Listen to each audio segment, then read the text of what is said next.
बिस्मिल्लाहिर्रहमानिर्रहीम। अस्सलाम वालेकुम नाज़रीन।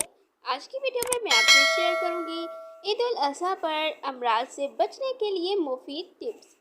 ये तो हम सब जानते हैं कि मुसलमान सुन्नत इब्राहीमी पर अमल करते हुए अल्लाह के नाम पर जानवरों की कुर्बानी देते हैं और कुर्बानी का गोश्त ज़रूरतमंदों, रिश्तेदारों और दिगर में तकसीम भी किया जाता है। इसके अलावा खुद भी मुख्तलिफ पकवानों की शक्ल में इसे मज़े लेकर खाया जाता है, लेकिन आपने इस खाने के साथ साथ अपनी सेहत को नज़रअंदाज बिल्कुल नहीं करना। तो आज की वीडियो में मैं आपसे चंद टिप्स शेयर करूंगी, जिसको आप फॉलो करेंगे तो आप ईद उल अज़हा पर मज़े से गोश्त भी खा सकेंगे और अपनी सेहत का ख्याल भी रख सकेंगे और मुख्तलिफ बीमारियों से बच भी सकेंगे। तो चलिए वीडियो स्टार्ट करते हैं। सबसे पहले आपने किस बात का ख्याल रखना है? गोश्त टुकड़े करते हुए आपने एहतियात करनी है।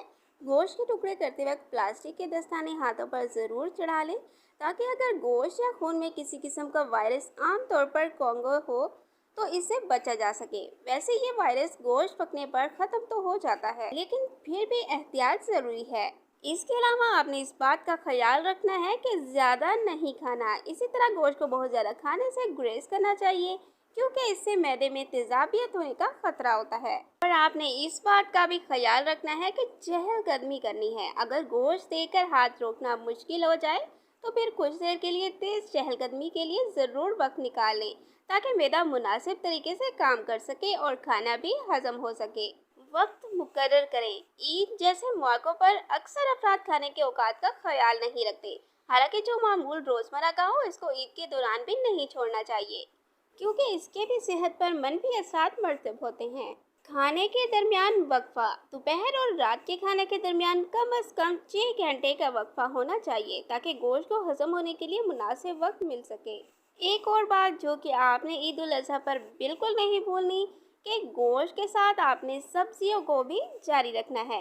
अगर तो आप ईद पर कब्ज़ का शिकार नहीं होना चाहते तो गोश्त के साथ सब्जियों और फलों का भी इस्तेमाल ज़रूर करें, जबकि गोश्त के पकवानों के साथ सलाद को लाजमी रखें। गोश्त अच्छी तरह पकाएं। कुर्बानी के गोश्त को अच्छी तरह पकाना मत भूलिए, क्योंकि गोश्त को मुनासिब तरीके से ना भूनना इन्फेक्शन का बायस बन सकता है।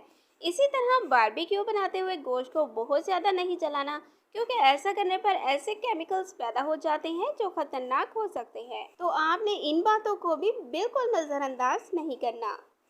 Thanks for watching. Please subscribe my channel health clinic.